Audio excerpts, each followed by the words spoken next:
አላማ ያስገባናል። ጌታ የተመሰገነ ይሁን።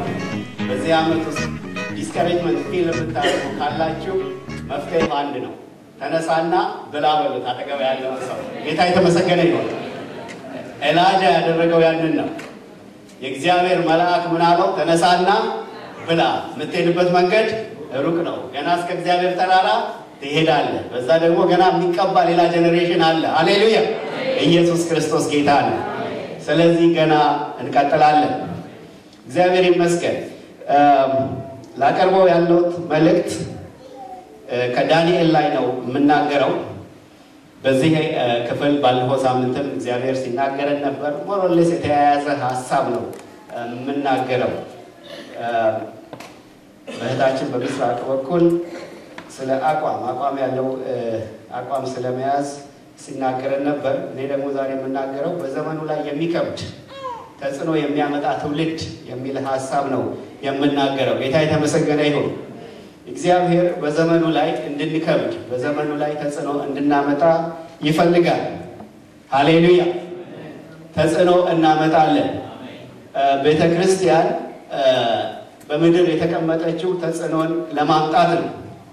ተጽዕኖን ለማምጣት ነው። መጽሐፍ ቅዱስ ሲናገር ስለ ቤተ ክርስቲያን ምን ይላል? የገሃነም ደጆች አይችሏትም ይላል። የገሃነም ደጆች አይችሏትም ማለት የገሃነም ደጆች የሉም ማለት ሳይሆን የገሃነም ደጆች አሉ፣ ግን እነሱን እያናወጠች ታልፋለች ማለት ነው። ጌታ የተመሰገነ ይሁን። በዘካርያስ 12:3 ላይ የእግዚአብሔር ቃል ለእስራኤል ምን አላት? እስራኤልን እኔ እንደ ከባድ ድንጋይ አደርግሻለሁ ብሎ ተናገራል። ጌታ የተመሰገነ ይሁን። ይሄ ቃል በልቤ ሞልቷል። ጌታ ይመስገን። ምን አደርግሻለሁ? እንደ ከባድ ድንጋይ አደርግሻለሁ። ሊሸከምሽ የሚወድ የሚፈልግ ምን ይላል? ይቆስላል። አንቺን ሊሸከም የሚፈልግ ይቆስላል። እንደገና ደግሞ ምን ይላል? ብዙዎችን ወደ አንቺ እሰበስባለሁ ብሎ ይናገራል። ምን ማለት ነው? ኢንፍሉዌንሻል አደርግሻለሁ ማለት ነው። ጌታ የተመሰገነ ይሁን። የከበደ ነገር፣ የማይገፋ ነገር እግዚአብሔር በመካከላችን ያደርጋል። የማይገፋ ነገር ግን የሚገፋ፣ ጌታ የተመሰገነ ይሁን። የማያመቻምች ነገር ግን እምቢ የሚል ትውልድ እግዚአብሔር በመካከላችን ያደርጋል። ይህ አይነቱ ትውልድ ምን አይነት ባህሪያት እንዳሉት እንመለከታለን። አንዱ ባህሪው ዛሬ የምናገርበት ይህ አይነቱ ትውልድ በጽድቅና በቅድስና የሚሄድ ትውልድ ነው። ጌታ የተመሰገነ ይሁን። በኔሽናችን ላይ ባለንበት ስፍራ በምንሰራበት አካባቢ በትውልዳችን ላይ ተጽዕኖ ማምጣት ከፈለግን ምን ማድረግ አለብን? በጽድቅና በቅድስና የሚሄድ ትውልድ መሆን አለብን። ጌታ ይመስገን። እግዚአብሔር ቅሬታዎች እንድንሆን ይፈልጋል። የቅሬታ ትውልድ። ጌታ የተመሰገነ ይሁን። የቅሬታ ትውልድ ማለት ምን ማለት መሰላችሁ? ከማዕበሉ ጋር የማይሄድ ትውልድ ማለት ነው። ጌታ የተመሰገነ ይሁን። ማዕበሉ በአንድ አቅጣጫ ሲሄድ፣ የቅሬታ ትውልድ ግን የእግዚአብሔርን ሐሳብ ዲዘርን አድርጎ በእግዚአብሔር ሐሳብ ላይ የሚቆም በእግዚአብሔር ሐሳብ ላይ የሚጸና ትውልድ ማለት ነው። እግዚአብሔር የተመሰገነ ይሁን። የቅሬታ ትውልድ ማለት እንደ ኖህ ያለ ትውልድ ማለት ነው። ኖህ ዓለሙ ሁሉ በአንድ አቅጣጫ ሲሄድ፣ ኖህ ግን የእግዚአብሔርን ሐሳብ ተረድቶ ከእግዚአብሔር ሐሳብ ጋር ብቻውን የቆመ ሰው ነበር። ጌታ የተመሰገነ ይሁን። በኤልያስ ዘመን ሁሉ ዓለም ሁሉ እስራኤል ሁሉ ለበዓል በሚሰግድበት ጊዜ ነገር ግን ለበዓል ያልሰገዱ እግዚአብሔር ሸሽጎ ያስቀመጣቸው ቅሬታዎች ነበሩ። 7,000 ለበዓል ያልሰገዱ። ብቻዬን ቀርቻለሁ ሲል የለም አለ የእግዚአብሔር መንፈስ። ሃሌሉያ! አሉ እኔ ሸሽጌ ያስቀመጥኳቸው የተቀመጡ ቅሬታዎች 7,000 ቅሬታዎች አሉኝ። ጌታ የተመሰገነ ይሁን። የቅሬታ ትውልድ ማለት በዘመናቸው ላይ የሚከብዱ ትውልዶች ማለት ናቸው። በዘመናቸው ላይ አሻራ የሚያስቀምጡ ማለት ነው። እንደነ መርዶክዮስ አይነት፣ እንደነ አስቴር አይነት፣ ሃሌሉያ፣ ወደኋላ የማይመለሱ ሃሌሉያ፣ እንደነ ኤልያስ አይነት ትውልዶች ማለት ናቸው። እና እግዚአብሔር በምንኖርበት ምድር ላይ ተጽዕኖ እንድናመጣ ይፈልጋል።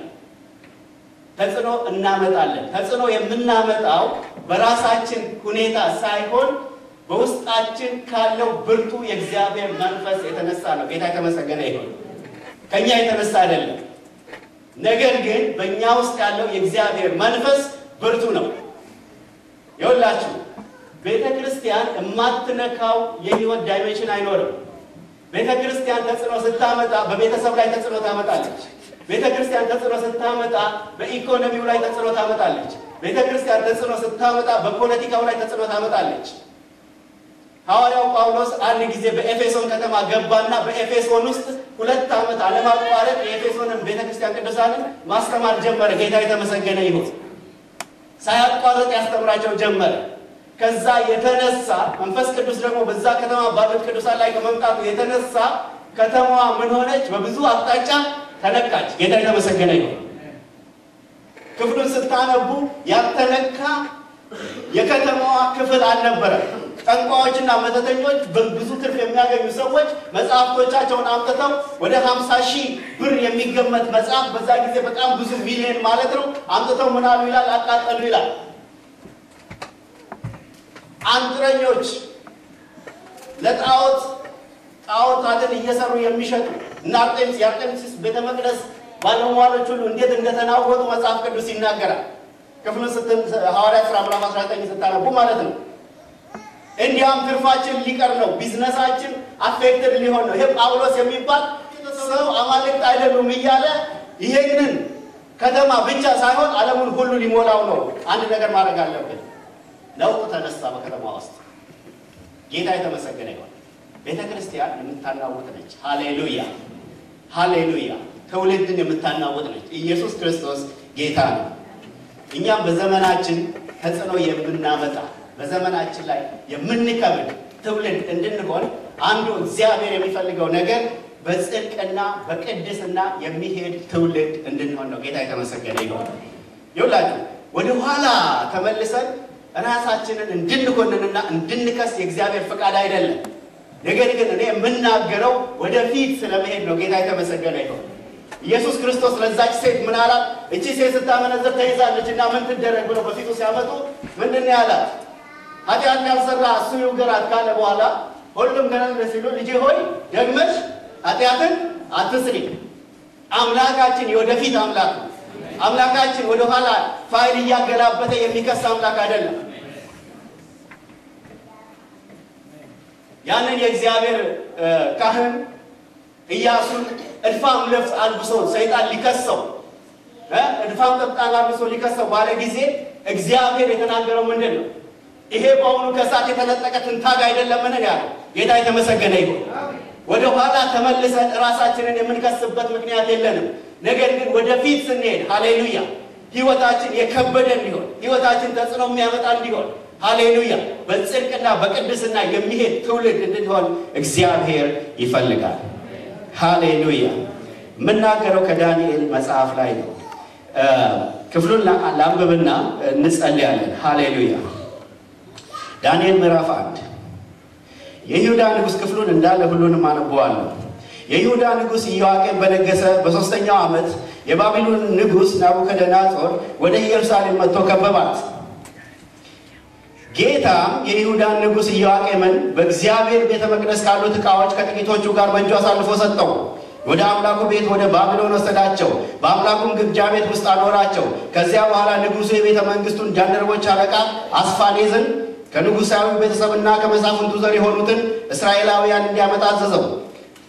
እነርሱም የአካል ጉዳት የሌለባቸው መልከ መልካሞች፣ ማንኛውንም ትምህርት የመማር ችሎታ ያላቸው፣ እውቀት የሞላባቸው፣ ሁሉን ነገር በፍጥነት መረዳት የሚችሉትንና በንጉሱም ቤት ለማገልገል ብቃት ያላቸው ወጣት ወንዶች ናቸው። የባቢሎናውያንን ቋንቋና ስነ ጽሑፍ እንዲያስተምራቸው አዘዘው። ንጉሱም በየዕለቱ የሚበሉትን ምግብና የሚጠጡትን የወይን ጠጅ ከንጉሱ ማዕድ አድርጎ እንዲሰጣቸው አደረገ። ለ3 ዓመት ከሰለጠኑ በኋላ በንጉሱ አገልግሎት ላይ የሚሰማሩ ናቸው። ከነዚህም መካከል ከይሁዳ የመጡት ዳንኤል፣ አናንያ፣ ሚሳኤልና አዛሪያ ነበሩ። የጃንደረቦቹ አለቃም አዲስ ስም አወጣላቸው። ዳንኤልን ብልጣሶር፣ አናንያን ሲድራቅ፣ ሚሳቅ፣ አዛሪያን ደግሞ አብደናጎ ብሎ ጠራቸው። ዳንኤል ግን በንጉሱ መብልና የወይን ጠጅ እንዳይረክስ ወሰነ። በዚህ መንገድ ራሱን እንዳያረክስም የጃንደረቦቹን አለቃ ፍቃድ ጠየቀው። እግዚአብሔርም ለዳንኤል በጃንደረቦቹ አለቃ ፊት ሞገስና መወደድን ሰጠው። ሆኖም የጃንደረቦቹ አለቃ ለዳንኤል መብሉና መጠጡን የመደበላችሁ ጌታ ንጉሱን እፈራለሁ። በእድሜ እንደናንተ ካሉ ወጣቶች ይልቅ ከስታችሁ ብትታዩ በንጉሱ ዘንድ በራሴ ላይ አደጋ ታስከትሉብኛላችሁ ብሎ ነገረው። ዳንኤል የጃንደረቦቹን አለቃ በዳንኤል በአናንያ በሚሳኤልና በአዛርያስ ላይ የሾመውን መጋቢ እንዲህ አለው፣ እባክህ አገልጋዮችህን ለ10 ቀን ያህል ፈትነን ለመብል ከአትክልትና ለመጠጥም ከውሃ በስተቀር ምንም አይሰጠን። የድሮውን ትርጉም የምታነቡ ጥራጥሬ ይላል። ከዚያም የእኛም መብልን መልክና የንጉሱን መብል የሚሆኑትን ወጣቶች መልክ አስተያይ፣ በአገልጋዮችህ ላይ የወደድከውን አድርግብን። እርሱም በዚህ ነገር ተስማማ። ለ10 ቀንም ፈተናቸው። ከ10 ቀንም በኋላ የንጉሱን መብል ከበሉት ከሌሎች ወጣቶች ይልቅ ጤናማዎችና ሰውነታቸው ወፈር ሆነው ተገኙ። ስለዚህ መጋቢው ምርጥ የሆነውን ምግባቸውና ሊጠጡት የሚገባውን የወይን ጠጅ አስቀርቶ በምትኩ አትክልት ሰጣቸው። እግዚአብሔር ለእነዚህ 4 ወጣቶች በማንኛውም ስነ ጽሑፍና ትምህርት እውቀትንና ማስተዋልን ሰጣቸው። ዳንኤልም ማንኛውንም ራእይና ህልም የመረዳት ችሎታ ነበረው። ወደ እርሱ እንዲመጡ ንጉሱ የወሰነው ጊዜ ሲደርስ የጃንደረቦቹ አለቃ ወደ ናቡከደነፆር አቀረባቸው። ንጉሱም ባነጋገራቸው ጊዜ ከመካከላቸው እንደ ዳንኤል፣ አናንያ፣ ሚሳኤልና አዛርያ ያለ ከቶ አልተገኘም። ስለዚህ በንጉሱ አገልግሎት ላይ ተሰማሩ። ንጉሱ በጠየቃቸው በማንኛውም የጥበብና የማስተዋል ጉዳይ በግዛቱ ካሉት አስማተኞችና ድግምተኞች ሁሉ 10 ልጅ በልጠው አገኛቸው። ዳንኤልም ንጉስ ቂሮስ እስከነገሰበት እስከ መጀመሪያው ዓመት ድረስ በዚያው ቆየ። እንጸልያለን። እግዚአብሔር ቅዱስ አምላክ እናመሰግንሃለን። እግዚአብሔር ሆይ ዛሬ በመካከላችን እግዚአብሔር ሆይ ድምጽህን እንድትልክ ሃሌሉያ። እግዚአብሔር ሆይ ያንተን ፕሬዘንስ የሚገልጸው ድምጽህ ነው። ጌታ ሆይ አንተ እግዚአብሔር ሆይ በታላቅ አውሎ ንፋስ ውስጥ በመሬት መንቀጥቀጥም ውስጥ አልነበርክም። ነገር ግን በለሆሳስ ድምጽ ውስጥ ድምጽህ ሲመጣ ያን ጊዜ ኤልያስ በዛ እንዳለ አወቀ። እግዚአብሔር ሆይ መገኘትህን የሚያበስረው ድምጽህ በመካከላችን ይሆን በጌታ በኢየሱስ ክርስቶስ ስም። እግዚአብሔር ሆይ ለኔ እግዚአብሔር ሆይ በዚህ ለተሰበሰቡት ቅዱሳን ሁሉ እኔ ጸልያለሁ። እግዚአብሔር ሆይ የልዩነት መንፈስ በላያችን ላይ እንዲመጣ እግዚአብሔር ሆይ በነ ዳንኤል ትውልድ ላይ የነበረው ያ የልዩነት መንፈስ እግዚአብሔር ሆይ ያ የቅድስና መንፈስ እግዚአብሔር ሆይ ያ እግዚአብሔር ሆይ አንተን የማወቅ መንፈስ እግዚአብሔር ሆይ በኢየሱስ ክርስቶስ ስም በእኛም ዘመን በመካከላችን እግዚአብሔር ሆይ በእኛና በትውልዳችን በልጆቻችን ላይ በኃይል እንዲሰራ በዚህ ሰዓት እንጸልያለን። አቤቱ እግዚአብሔር ሆይ በመንፈስህ አማካኝነት እግዚአብሔር ሆይ ይህ ትውልድ እግዚአብሔር ሆይ ከባድ ትውልድ እንዲሆን እግዚአብሔር ሆይ ይህ ትውልድ ተጽዕኖ የሚያመጣ ትውልድ እንዲሆን እግዚአብሔር ሆይ በሚያው ሁሉ ላይ እግዚአብሔር ሆይ የተለየ ነገር እንዲገኝብንና እንዲታይብን በኢየሱስ ክርስቶስ ስም እንጸልያለን። አቤቱ የቃልን ፍቺ አብራልን እንድናስተውል እርዳን። በኢየሱስ ክርስቶስ ያው ስም አሜን ሃሌሉያ። ጥቂት ነገሮችን ለመግቢያ ያህል እንመለከታለን። ይሄ ክፍል ሲናገር ይሁዳን ይላል። ኢዮአቄም የሚባል ንጉስ ነግሶ ነበር። ይሄ ኢዮአቄም የሚባለው ሰው የኢዮስያስ ልጅ ነው። ኢዮስያስ እንደምታውቁት እግዚአብሔርን የሚወድና ብዙ ሪስቶሬሽን ያመጣ ሰው ነው። ነገር ግን ኢዮአቄም የሚባለው የእሱ ልጅ በወንድሙ ፋንታ ተተክቶ ከነገሰ በኋላ በአባቱ መንገድ አልሄደም። እንዳውም መጽሐፍ ቅዱስ ሲናገር የእሱን ታሪክ በብዛት በመጽሐፍ ቅዱሳችን ላይ እናገኛለን። በሁለተኛ ዜና 36 ላይ ስትመለከቱ ታሪኩን ታገኙታላችሁ። ይሄ ሰው በእግዚአብሔር ፊት ምን አደረገ ነው የሚለው፣ ክፉ እንዳደረገ መጽሐፍ ቅዱስ ይናገራል። በእግዚአብሔር ፊት ክፉ አደረገ ይላል። ኢዮአቄም የእስራኤል የደቡቡ ግዛት መሪ ነበረ። የደቡቡ ክፍል የይሁዳና ቤንጃሚንን ወይም ቢንያምን የያዘ ግዛት ነው። ሌላው 10 ደግሞ ሰሜናዊ የእስራኤል ግዛት አለ፣ በሌላ ነገስታት የተዳደረ ማለት ነው። ወደዛ ታሪክ ትንታኔ ውስጥ አንገባ። ነገር ግን በዚህ ጊዜ በዚህ ወቅት ዳንኤል የወጣበትን ወቅት ስትመለከቱ የሚገርም ሁኔታ ነው። ዳንኤል የወጣበት ኮንቴክስት ስቴብል የሆነ የተረጋጋ የመንፈስ ሪቫይቫል የነበረበት ሁኔታ አልነበረም። መጽሐፍ ቅዱስን ስትመለከቱ እንዲያውም በዚህ ክፍል ውስጥ እንደምናየው በዚህ በሁለተኛ ዜና 36 ላይ ሄዳችሁ ስትመለከቱ ዳንኤል በወጣበት ዘመን በዛ በእስራኤል ውስጥ ክፋት ነበረ። ስፒሪቹዋል ሊደርሺፕ አልነበረ። እንደገና ደግሞ እርኩሰት ሞልቶ ነበር። መንፈሳዊ መሪዎች አልነበረ። ትውልዱ እግዚአብሔርን የሚፈራ አልነበረ። ከዚህም የተነሳ ለጠላት ታልፈው የተሰጡበት ዘመን ነው። ንጉሱ ራሱ በእግዚአብሔር ፊት ክፉ ያደርግ ነበር። በሁለተኛ ዜና 36 ቁጥር 14 ላይ ስትመለከቱ የእግዚአብሔር ቃል ምዕራፍ 36 ቁጥር 14 ላይ ምን ይላል? የካህናቱ አለቆች ሁሉ ሕዝቡም እንደ አሕዛብ ያለ ርኩሰት ሁሉ መተላለፍን አበዙ። በኢየሩሳሌምም የተቀደሰውን የእግዚአብሔርን ቤት አረከሱ ይላል። ቁጥር 15 ላይ ቀጥላችሁ ስታነቡ የአባቶቻቸውን አምላክ እግዚአብሔርን ለሕዝቡና ለማደሪያው ስላዘነ ማለዳ ተነስቶ መልእክተኞቹን ወደ እርሱ ይልክ ነበር። እነርሱ ግን የእግዚአብሔር ቁጣ በሕዝቡ ላይ እስኪመጣ ድረስ ፈውስም እስከማይገኝላቸው ድረስ በእግዚአብሔር መልእክተኞች ይሳለቁ፣ ቃሉን የሚያቃልሉ በነቢያቱም ላይ ያፌዙ ነበር ይላል። ሕዝቡ ፈጽመው ምን ነበር? የደነደነ ነበር። የእግዚአብሔርን ነቢያት የእግዚአብሔርን ድምፅ የማይቀበል ሕዝብ ነበር።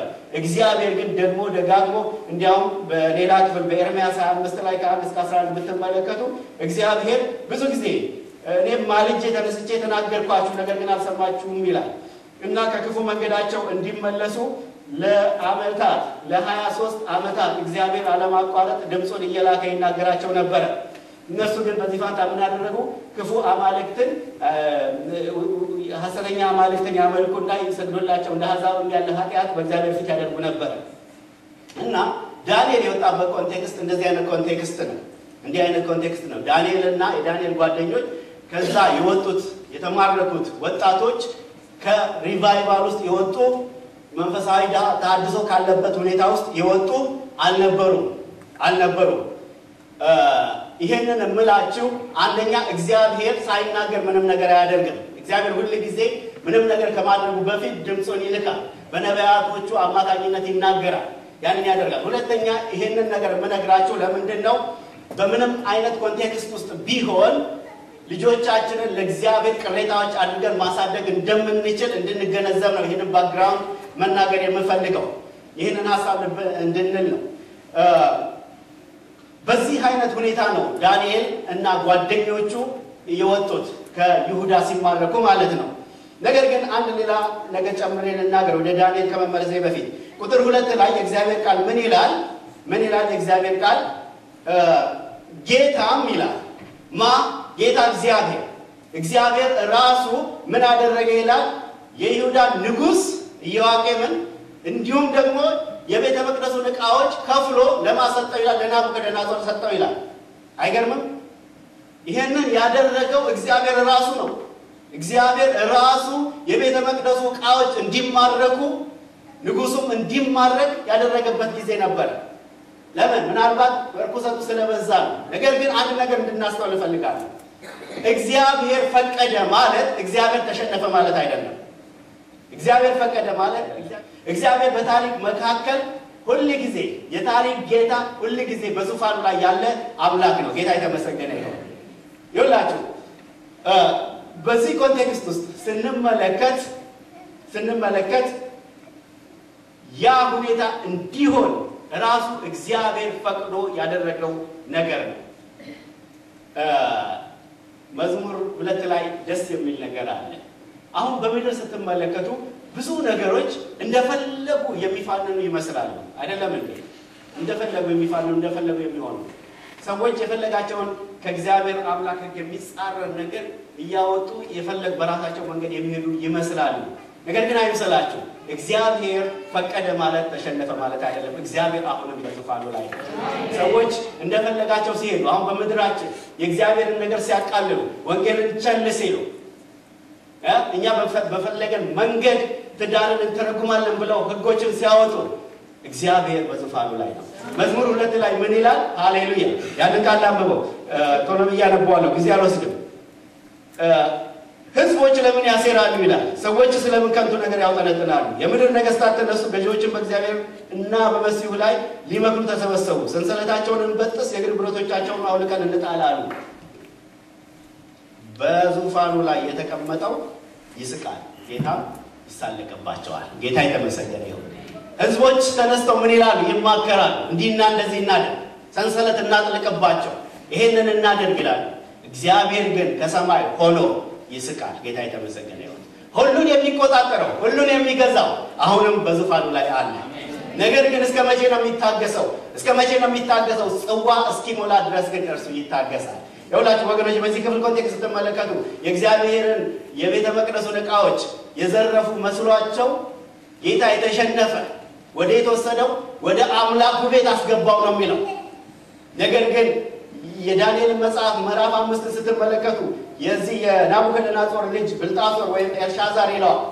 ኤልሻዛር ድግስ አድርጎ በእግዚአብሔር የቤተ መቅደስ ዕቃዎች ለመጠጣት በሞከረ ጊዜ ጌታ የተመሰገነ ይሁን። ያን ጊዜ ጽዋው ስለሞላ የእግዚአብሔር እጅ ተነስታ መጻፍ ጀመረች። ሃሌሉያ! የእግዚአብሔር እጅ ተነስታ መጻፍ ጀመረች። የእግዚአብሔር እጅ ወጣች። የእግዚአብሔር እጅ ተነሳች። ማኔ ተቀል ፋሬስ የሚል ጽሑፍ በግድግዳው ላይ ወጣ።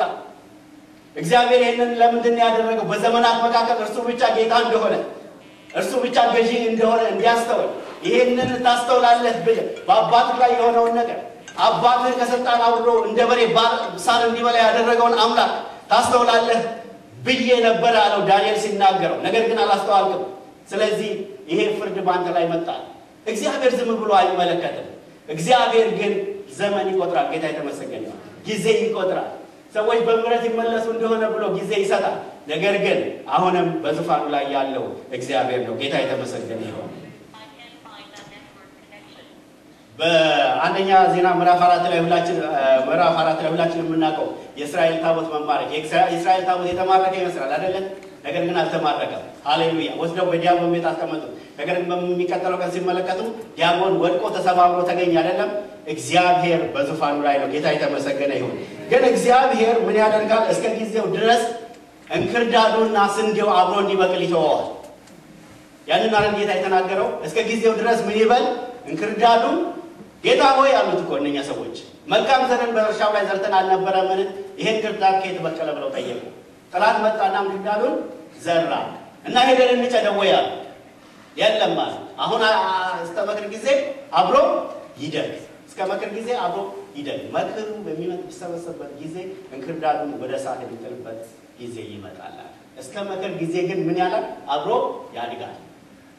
መጽሐፍ ሲናገር በራእይ መጨረሻ ላይ ጽድቅም ምን እያለ ይሄዳል? እየጨመረ ጽድቅ ያድርግ፣ ጻድቁም እየጨመረ ይጽደቅ፣ አመጽም እየጨመረ የአመጽን ስራ ያደርጋል። ሁለቱም ጎን ለጎን ይሄዳሉ። ነገር ግን ጌታ ኢየሱስ ክርስቶስ ምን አለ? በመጨረሻ ለሁሉ እንደ ዋጋው ከመዘን ዋጋው በማኖር በእጄ ነው ብሎ ተናገረ። ጌታ የተመሰገነ ይሁን። ስለዚህ የምናስተውለው እዚህ ሁለተኛው ነጥብ ምንድነው? እግዚአብሔር በዙፋኑ ላይ ነው። እግዚአብሔር ሁሉን የሚቆጣጠር ሁሉን የሚገዛ አምላክ በዙፋኑ ላይ ነው።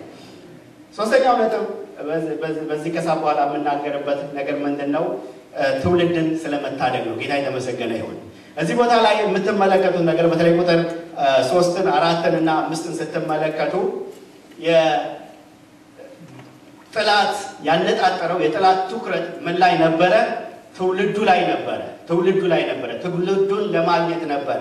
ምን አለ? መልካም የሆኑትን የጥበብን የሚያስተውሉትን በንጉሥ ፊት መቆም የሚችሉትን ብላቴኖች ወይም ወጣቶችን ከይሁዳ ወደ ባቢሎን እንዲያመጣ ትእዛዝ ንጉሱ እንደሰጠ ነው የሚናገረው። የጥላት አይን ምኑ ላይ ነው? የጥላት አይን ትውልዱ ላይ ነው። ትውልዱን ከተቆጣጠረ ኔክስት ጀነሬሽን የሚቀጥለውን ትውልድ እንደሚስለሚያል የእግዚአብሔርን ሐሳብ በዛ መንገድ ለማቆም ይፈልጋል። ነገር ግን እኛም ደግሞ ፎከሳችን መሆን ያለው ምንድነው? እግዚአብሔር ትውልድን እንድንታደግ ነው የሚፈልገው። ጥላት እንዲሁ አይኑ ትውልድ ላይ እንደሆነ የእግዚአብሔርን ሐሳብ ሁሉ ጊዜ ለጀነሬሽን የሚያልፍ ነገር ለትውልድ የሚያልፍ ነገር እንድንሰራ እግዚአብሔር ይፈልጋል። ሐዋርያው ጳውሎስ ለጢሞቴዎስ ምን አለው? ብዙ ሰዎች የመሰከሩለትን ከእኔም የሰማኸውን ሌሎችን ደግሞ ሊያስተምሩ ለሚችሉ ለታመኑ ሰዎች አደራ ስጥ ይላል። ጌታ የተመሰገነ ይሁን። እዚህ ቦታ ላይ 3 ትውልዶችን ነው የምንመለከተው። ከማ የሰማኸውን? ከኔ የሰማኸውን። ለማን ነው መልእክቱ የተሰጠው? ለጢሞቴዎስ ምን እንዲያደርግ? ሌሎችን ማስተማር ለሚችሉ አሳልፎ አደራ እንዲሰጥ። ይሄ የአሁኑ ጀነሬሽን አለ፣ ተተኪው ጀነሬሽን አለ፣ የሚመጣው ደግሞ ጀነሬሽን አለ። በጀነሬሽን መካከል የእግዚአብሔር ሐሳብ እንዳይቋረጥ እግዚአብሔር ይፈልጋል። ስለዚህ ከኔ የሰማኸውን ነገር አንተ ጢሞቴዎስ ሆይ ልብ በል፣ አስተውል። አንተ ነህ እኔን የምትተካ ጢሞቴዎስ። ነገር ግን ልብ በል፣ ካንተ በኋላ ደግሞ ይሄንን እውነት ለሚያስተላልፉ ለሌሎች አደራ ተሰጥ ዘንድ አሳስብሃለሁ ነው የሚለው። የጀነሬሽን የትውልድ ስራ ነው። አንድ ትውልድ ላይ የሚቆም አይደለም። ጥላት ትውልዱን ኮንፊውዝ ለማድረግ የሚያደርገው ነገር ምንድነው? ሁሉ ጊዜም የጥላት ታርጌት የትውልዱ አይደንቲቲ ላይ ነው። ትውልዱ አይደንቲቲ ክራይሲስ ክራይሲስ ውስጥ እንዲገባ ነው ጠላት የሚያደርገው። ይሄንን የሚያደርገው ነው። እዚህ ቦታ ስትመለከቱ እነኚህ ሰዎች ከይሁዳ እነኚህ ወጣቶች ከይሁዳ ከተማረኩ በኋላ ምን እንዲያደርግ ነው የፈለገው? በመጀመሪያ ስማቸው እንዲቀየር ነው የፈለገው። ይሄ ዝም ብሎ የኮንቪኒየንስ ነገር እንዳይመስላችሁ። ኮንቪኒየንት የሆነ ስም እንዲሰጣቸው አይደለም የጠላት ሐሳብ። ነገር ግን የጠላት ሐሳብ ምንድነው? ከእውነቱ ያህዌን ከሚያመልኩበት እውነት ተቆርጠው እንዲቀሩ ለማድረግ ነው።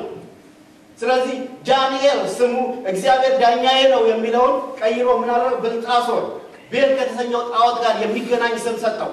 ከራሳቸው ጣዖት ጋር እንዲገናኙ ማንነታቸው እንዲቆረጥ ለማድረግ ነበር የሚሞክረው። የእያንዳንዱን ሰው ብትመለከቱ አናንያ እግዚአብሔር ጸጋን ያሳያል ማለት ነው። ሚሳኤል እንደ እግዚአብሔር ያለ ማን ነው ማለት ነው። አዛሪያ እግዚአብሔር ይረዳል ማለት ነው። ስማቸው ሁሉ ምንን ያመለክታል? ወደ ሕያው አምላክ ወደ እግዚአብሔር የሚያመለክት ነገር አለ።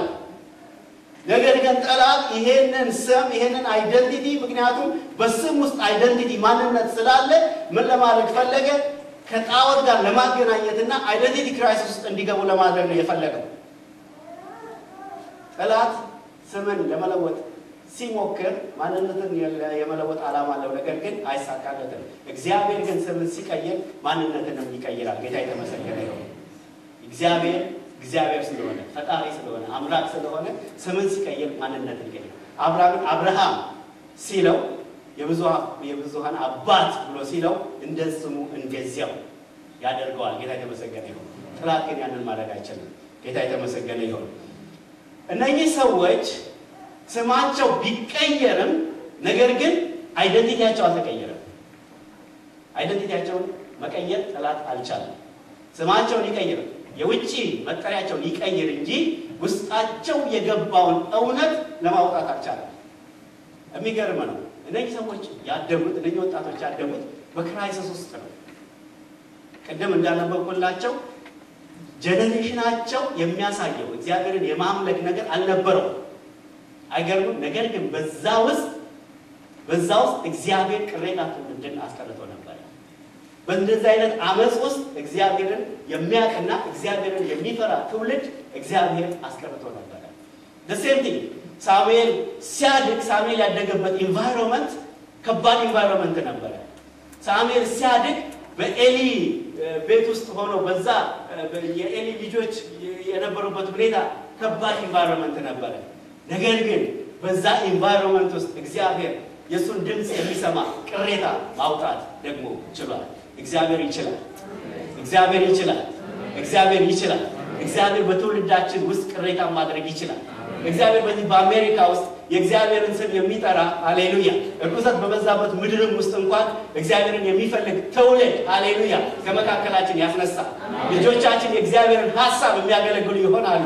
በዚህ ዳግም ሃሌሉያ በትምህርት ቤታቸው የእግዚአብሔርን ክብር የሚናገሩ የእግዚአብሔር ክብር የሚታይባቸው ይሆናሉ። ጌታ የተመሰገነ ይሁን።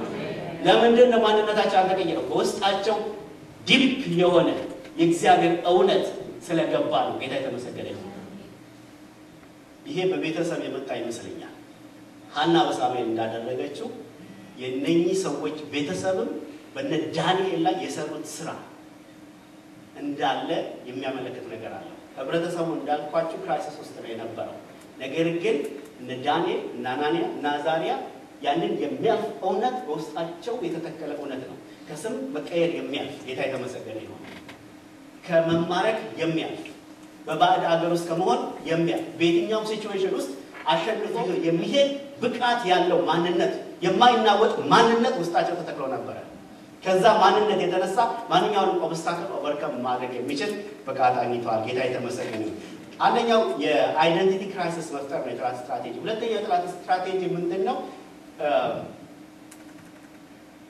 ትውልዱ በቅድስና ኮምፕሮማይዝ እንዲያደርግ ማድረግ ነው። ትውልዱ በቅድስና ኮምፕሮማይዝ እንዲያደርግ ማድረግ ነው የጠላት ስትራቴጂ። እዚህ ቦታ ላይ ስትመለከቱ ምንድነው የመጣላቸው? የንጉሱ መብልና መጠጥ ቀረበላቸው ለነኚህ ወጣቶች። ባይዘወይ እንደ ዳንኤል ሲማረኩ ወጣቶች ነበሩ፣ በጣም ወጣቶች ነበሩ። እንዲያውም መጽሐፍ ቅዱስን ክሎዝሊ ከተመለከታችሁ ፕሮባብሊ የ17 ዓመት እስከ 19 ዓመት ቢሆኑ ነው በዛን ጊዜ። ምክንያቱም የዚህ የዳንኤል መጽሐፍ ላይ የምንመለከተው የናቡከደነፆር ምርኮ የሰባው ዓመት መማረክ መጀመሪያ ላይ ነው እና ዳንኤል 9 ላይ ስትመለከቱ ዳንኤል ምን ይላል? በመጽሐፍ የሰባው ዓመት መጨረሻ ምን እንደሆነ አስተዋልኩ ይላል። ስለዚህ in the last 70 years የት ነበረ? በምርኮ ግዛት ውስጥ በባቢሎን ነበረ ማለት ነው። ስለዚህ probably ያንን ሲያስተውል የ85 የ86 ዓመት probably እንደዛ አካባቢ ሰው ሊሆን ይችላል። ስለዚህ ማድረግ በጣም ወጣት እንደነበረ ነው የሚያሳየው እና በዛ በወጣትነታቸው ነው ይሄ እውነት በውስጣቸው ስላለ ያንን ነገር እና የጠላት ሁለተኛ ስትራቴጂ ምንድነው? በቅድስና ኮምፕሮማይዝ እንዲያደርጉ ማድረግ ነው። በቅድስና ኮምፕሮማይዝ እንዲያደርጉ ማድረግ ነው። እዚህ ከታይ ስትመለከቱ ቀደም ባነበብነው ክፍል ውስጥ እነ ዳንኤል የንጉሱ መብልና መጠጥ ቀረበላቸው። የንጉሱ መብልና መጠጥ እንዲበሉ ያንን ንጉሱ መደበላቸው። ስትመለከቱት ትንሽ ነገር ይመስላል፣ ቀላል ነገር ነው የሚመስለው። ምን አለበት የሚያሰኝ ነገር ነው።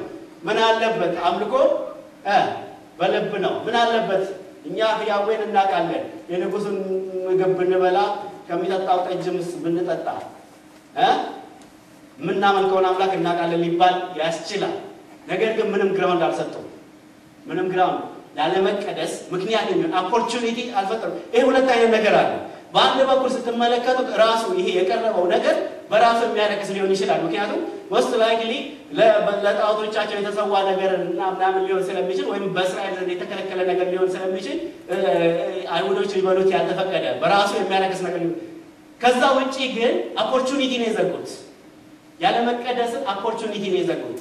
እድልም አልከፈቱም። እነኚህ ሰዎች እድልም አሰሩ እንዳምናሉ አይሰጠን ያሉት that's a big step ስጠንና ወደ ኋላ ምናምን እናደርገዋለን አይደለም።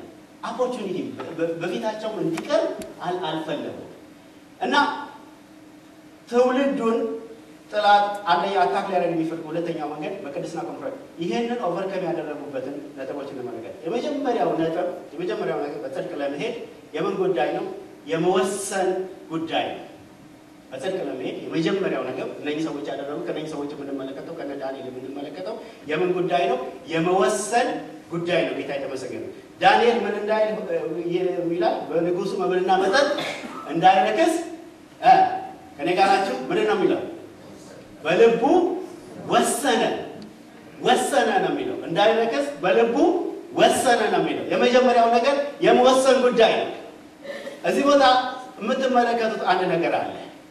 ከይሁዳ የወጡት ሰዎች እነ ዳንኤል ብቻ ናቸው እንዴ? አራቱ ሰዎች ብቻ ናቸው እንዴ? አራቱ ሰዎች ብቻ አይደሉም።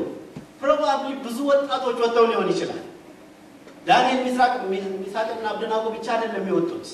ብዙ ወጣቶች ከይሁዳ ወጥተዋል። እዚህ ክፍሉ እንደምንመለከተው ወጣቶቹን ነው የሚለው፣ ብላቴኖቹን ነው የሚለው። ነገር ግን በንጉሱ መብልና መጠጥ አንረክስም ብለው እምቢ ያሉት አራቱ ናቸው። የወሰኑት አራቱ ናቸው። ቅድስና ውሳኔ የሚያስፈልገው ጉዳይ ነው። ከየት ነው የሚጀምረው? ከአይምሮ ነው የሚጀምረው። ኦፖርቹኒቲ አንሰጥም። በቃ ይሄንን ነገር እዘጋለሁ ብሎ የመዝጋት ነገር ከየት ነው የሚጀምረው? ከአይምሮ የሚጀምር ነገር ነው። መጽሐፍ ቅዱስ ሲናገረን በአይምሮአችሁ መታደስ ተለወጡ እንጂ ይሄንን ዓለም አትምሰሉ ብሎ መጽሐፍ ቅዱስ ይመክረናል። የምንለወጠው በአይምሮአችን መታደስ ነው። አይምሮአችንን ደግሞ የሚያድሰው ምንድነው? የእግዚአብሔር ቃል ነው። ጎልማሳ መንገዱ በምን ያነጻል? በእግዚአብሔር ቃል ብሎ መጽሐፍ ቅዱስ ይናገራል። ስለዚህ ላለመቀደስ የሚፈጥረውን አጋጣሚ ሁሉ አስወጡ፣ አንረክስም ብለው ወሰኑ። ሁለተኛው ነገር ይሄንን ውሳኔ ያመጣው ነገር ምንድነው የሚለው ነጥብ ነው። ይሄንን ውሳኔ ያመጣው ነገር ዕውቀት ነው። ወደዚህ ውሳኔ ያደረሳቸው ዕውቀት ነው። እነኚህ ሰዎች ምን ያውቃሉ? እግዚአብሔርን የሚያውቁ ትውልዶች ነበሩ። እነኚህ አራቱ ሰዎች ወደዚህ ውሳኔ እንዲደርሱ ያደረጋቸው ነገር ምንድነው? ያህዌን የእስራኤልን አምላክ ያውቃሉ። እንዴት ነው የሚያውቁት? በኢንፎርሜሽን ደረጃ አይደለም የሚያውቁት። ያህዌን ፐርሰናሊ ያውቁታል።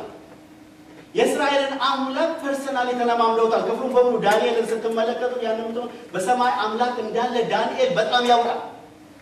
ጥበብ ሁሉ ሲሰወር፣ ህልም ሁሉ ሲሰወር፣ ፍቺው ግራ ሲገባ በሰማይ ህልምን የሚገልጥ አምላክ አለ ብሎ ሁሉ ጊዜ ነገሩን ሁሉ ከእግዚአብሔር ጋር ኮኔክት ያደርጋል። የዳንኤል መጽሐፍ በሙሉ ስትመለከቱት የእግዚአብሔርን ሱፕሪማሲ የእግዚአብሔርን የበላይነት የሚያሳይ መጽሐፍ ነው። እግዚአብሔር የበላይ እንደሆነ በነገስታት ላይ የበላይ እንደሆነ በእውቀትና በጥበብ የሚስተካከለው እንደሌለ ጥበብን ለጥበበኞች ማስተዋልን ለሚያስተውሉ የሚሰጥ እርሱ እንደሆነ ሃሌሉያ ከአንበሶች ጉድጓድ የሚበልጥ እሱ እንደሆነ ዳንኤል ያውቃል። እግዚአብሔርን ስለሚያውቅ ያ እውቀቱ ወደ ምን አመጣው? ለጽድቅ ለመወሰን እንዲችል አስቻለው። ጌታ የተመሰገነ። ስለዚህ ቅድስና የምርጫ ጉዳይ ነው። ምርጫ ከምን ጋር የተያያዘ ነው? ከእውቀት ጋር የተያያዘ ነው። ዮሴፍም እኮ እንደዛ ነው። እግዚአብሔርን ስለሚያውቅ እንዴት በእግዚአብሔር ፊት ይሄንን ክፉ ነገር አደርጋለሁ ብሎ አለ። እግዚአብሔርን የሚያውቅ ሰው በኃጢአት ላይ ኮምፕሮማይዝ አያደርግም ማለት ነው። ሶስተኛው ነጥብ ምንድነው? እነኚህ ሰዎች የነበራቸውን ከነኚህ ሰዎች የምንመለከተው እምነት ነው። ከዳንኤል ህይወት ላይ ትልቅ የእምነትን እርምጃ እንመለከታለን። ዳንኤል እኮ ተወራረደ። ይሄ የእምነት እርምጃ ነው፣ የእምነት አቋም ነው። ለጃንደረባው አለቃ ምንድን ነው ያለው? እኛን ብላቴኖችን ስንት ቀን ፈትነናል? 10 ቀን ፈትነን 10 ቀን ስጠን፣ ጥራጥሬና ወይም በዚህ በአዲስ ሞደኛ ተቀም አትክልት ብቻ ስጠን፣ ከዛ በኋላ እኛንና ሌሎቹን አወዳደር ብሎ በአምላኩ ተወዳደረ። ይሄ የእምነት እርምጃ ነው። የእምነት አቋም ነው የወሰደው። ይህንን የእምነት አቋም የወሰደው ምንም ነገር አይቶ አይደለም። ኤክስፒሪየንስ ያደረገው ነገር ጥራጥሬ የተሻለ ኒትሪሽን ይሰጣል በሚል አይደለም።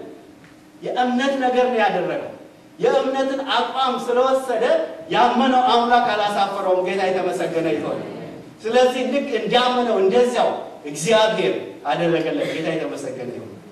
ወገኖቼ በትውልዳችን ላይ ለመክበድ ሃሌሉያ በቅድስናና በጽድቅ የሚሄድ ትውልድ መሆን አለብን። ጌታ ይመስገን። ይሁላችሁ ቅድስና በራሱ በቃ ህይወት በቃ የክርስትና ህይወት ይሄ ምንም በምርጫ የሚገባ አይደለም። ነገር ግን ይሄ ህይወት ብድራት ያለው ህይወት ነው። የጽድቅና የቅድስና ህይወት ብድራት ያለው ህይወት ነው። ጌታ የተመሰገነ ይሁን። እግዚአብሔር ማንንም እርሱን ፈልጎ በጽድቅና በቅድስና የሚሄደውን ትውልድ ሞገሱን ከልክሎት አያውቅም። ጌታ የተመሰገነ ይሁን። እግዚአብሔር ሞገሱን በዛ ትውልድ ላይ ያደርጋል። ቅድስና ብድራት አለው እያልኳችሁ ነው። ከእግዚአብሔር ዘንድ የእግዚአብሔርን ሞገስ የሚያስገኝ ነው።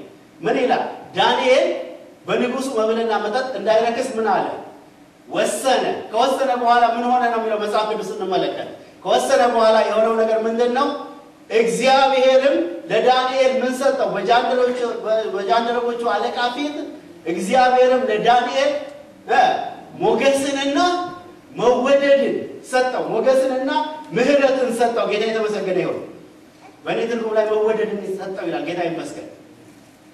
ዳንኤል እኮ በጣም የተወደደ ሰው ነው። መልአኩ እንኳን ሲመጣ ምንድን ነው ያለው? ገብርኤል እጅግ የተወደድክ ዳንኤል ሆነ አድሬስ ሲደረግ የተወደድክ ተብሎ ነው። ይኸውላችሁ ለእግዚአብሔር የጨከነ ሰው ስለሆነ እግዚአብሔር በላዩ ላይ ምን አድርጓል? ሞገስን አድርጓል። ክብርን አድርጎበታል። መወደድን አድርጎበታል። ልክ ያንን ውሳኔ በልቡ ሲወስን እኔ በንጉሱ በቃ ሲጨክን ይህ ነው። ያ ሰውዬ እኮ ባይፈቅድለት ኖሮ ዳንኤል እሺ የሚል ይመስላችኋል? አይደለም። ከታሪኩ እንደምንረዳው ዳንኤል እሺ አይደለም። በቃ ወስኗል። በልቡ ስለወሰነ ጨዋነትም ስላለው በጨዋ መልክ አቀረበኝ ጥያቄውን። በቃ ወስኗል። immediately following that decision ያ ውሳኔ ከተወሰነ በኋላ የእግዚአብሔር ሞገስ ደግሞ በላዩ ላይ ተገለጠ። ጌታ የተመሰገነ ይሁን። ይኸውላችሁ ከእግዚአብሔር ጋር ያለ ጥቂት ነገር ሳቲስፋክሽን ያመጣል፣ እርካታና መከናወን ያመጣል። ይኸውላችሁ እነዚህ ሰዎች ንጉስ የሚበላውን ምግብና መጠጥ አልፈለጉም። ነገር ግን ቅድስናና በእግዚአብሔር ፊት ሞገስ ማግኘት ስለመረጡ እግዚአብሔር ከሌሎቹ ሁሉ በሚበልጥ መንገድ ባረካቸው። ጌታ የተመሰገነ ይሁን። ፊዚካሊ ባረካቸው። ፊዚካሊ ሲታዩ እነዚህ ሰዎች ቅድስናና ጽድቅን የመረጡ ሰዎች ስለሆኑ ፊዚካሊ ሲታዩ ከሌሎቹ በመልክና በውበት የሚያምሩ ሆነው የተገለጡት የንጉስ መብልና መጠጥ ከበሉትና ከጠጡት ይልቅ እነ ዳንኤል ነበሩ። ጌታ የተመሰገነ ይሁን። ጌታ የተመሰገነ ይሁን። ኢንተሌክቹዋሊ በማይንድ እግዚአብሔር ባረካቸው፣ አይምሯቸውን ባረከው። የዳንኤል ጥበብ እኮ ምድራዊ ጥበብ አይደለችም። መጽሐፍ ቅዱስ ሲናገር ነው በዛ ከነበሩ በባቢሎን ከነበሩ 3 ዓመት ትሬኒንግ የተሰጣቸው 3 ዓመት ትሬኒንግ ልክ እንደ ዩኒቨርሲቲ ልትወስዱ ትችላላችሁ። 3 ዓመት ነው በዛ ውስጥ ያለፈው። ነገር ግን ሲቀርቡ እግዚአብሔር ለነ ዳንኤል ቁጥር ተመልከቱ፣ ቁጥር 17 ተመልከቱት። እግዚአብሔር ለነዚህ 4 ወጣቶች በማንኛውም ስነ ጽሑፍ ትምህርትና ዕውቀት ማስተዋልን ሰጣቸው።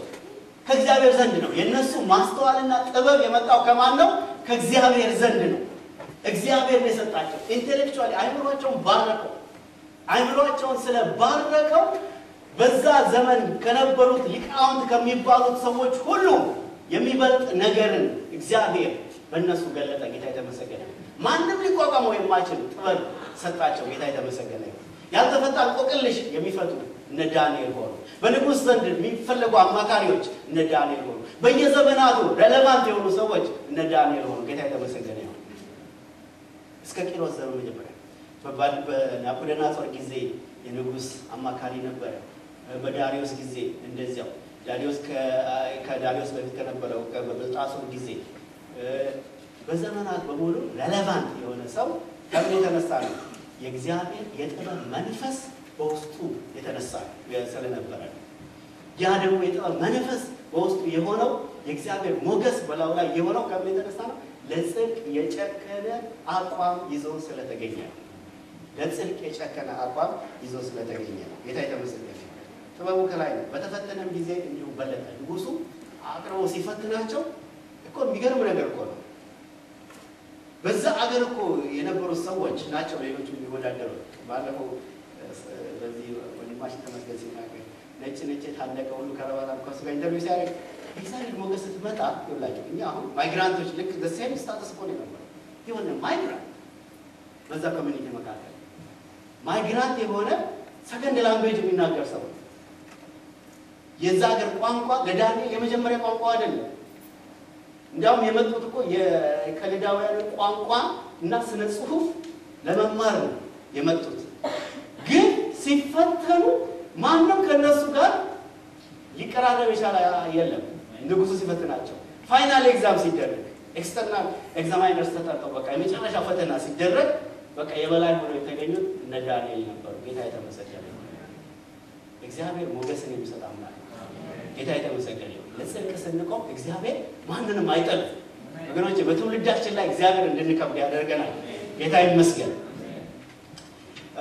ጽድቅ ብድራት አለው። ጽድቅ ብድራት አለው። በዕብራውያን 1:9 ላይ መጽሐፍ ምን ይለናል?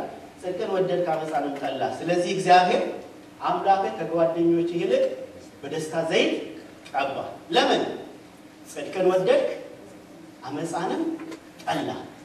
ጽድቅን ስለወደድክ የእግዚአብሔር ቅባት በአንተ ላይ የመንፈስ ቅዱስ ቅባት በአንተ ላይ መጣ ይላል። ይኸውላችሁ ጽድቅ ራሱ ማትረፊያ ነው። ምንም እንትን የለውም። ስለ ጌታ ሲናገር በተነ ለምስኪኖችም ሰጠ፣ ጽድቁ ለዘላለም ይኖራል ይላል። ጌታ የተመሰገነ ይሁን። ጽድቁ ለዘላለም ይኖራል ይላል። ጌታ ይመስገን። አብርሃም ስለ ሶዶም ሲማለት ይላቸዋል አይደለ? በዛ ከተማ ከ50 ጀምሮ አብርሃም ሶዶምን እግዚአብሔር ሊያጠፋ ሲል ከ50 ጀምሮ እየወረደ 10 ጻድቃን በምድሪቱ ላይ ቢኖሩ ያችን ምድር እምራለሁ አለ እግዚአብሔር። የጽድቅ ተጽዕኖ በምድሪቱ ላይ ማምጣት ይቻላል። ጌታ የተመሰገነ። ኢሪስፔክቲቭ ኦፍ አወር ነምበርስ ከቁጥራችን ውጭ ሁሉ ጊዜ ወንጌልና ፕሮስፔሪቲ አብሮ ይሄዳል። በኔሽን ደረጃ ነው ማለት በአገር ደረጃ ምክንያቱም righteousness exalts a nation ይላል። ጽድቅ ምድርን ከፍ ታደርጋለች ብሎ መጽሐፍ ቅዱስ ይናገራል። ጽድቅ ህዝብን መንግስትን ከፍ ታደርጋለች።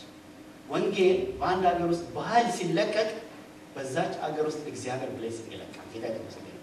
እኔ ማምነው በኢትዮጵያ እየሆነ ያለው ይሄ ነው። መጀመሪያ ወንጌል ፔኔትሬት አደረገ። በኃይል የወንጌል ሪቫይቫል መጣ። የወንጌል ሪቫይቫል ስለመጣ እግዚአብሔር አሁን በምድሪቷ የኢኮኖሚ ሪቫይቫል እያደረገ ነው። ምክንያቱም ወንጌል ባለበት የእግዚአብሔር ጽድቅ አለ።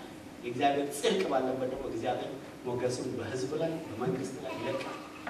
righteousness ኔሽንን ኤግዞልት ያደርጋል። ጌታ ይመስገን። ይሄ ሀገር በጣም ገናና ሀገር የሆነው ጻድቃን የመሰረቱት ሀገር ስለነበር ብርቱ የሆኑ እግዚአብሔር ፊት የሚፈልጉ ሰዎች የመሰረቱት ይላል። ጽድቅ እኮ ሲገዛ በጣም በቃ ኦቨርካም ያደርጋል። አንዳንድ መጽሐፎችን ስታነቡ በጣም የሚጸልዩ ሰዎች በነበሩበት ሪቫይቫል በተነሳበት አንዳንድ ጊዜ ቡና ቤቶች ሁሉ በሽታ ቤቶች ሁሉ የተዘጉበት ሁኔታ አለ። ጌታ የተመሰገነ ይሁን። እግዚአብሔር ይሰራል። እግዚአብሔር ይሰራል። ጌታ ይመስገን። እግዚአብሔር አብሮን ከሆነ ሰክሰስፉል እንሆናለን። እግዚአብሔር ደግሞ አብሮን የሚሆነው በጽድቅ ከእሱ ጋር ስንራመድ ነው። እግዚአብሔር ከጽድቅ ውጪ ከኛ ጋር ሊተባበርና ከኛ ጋር አብሮ ሊቆም አይችልም።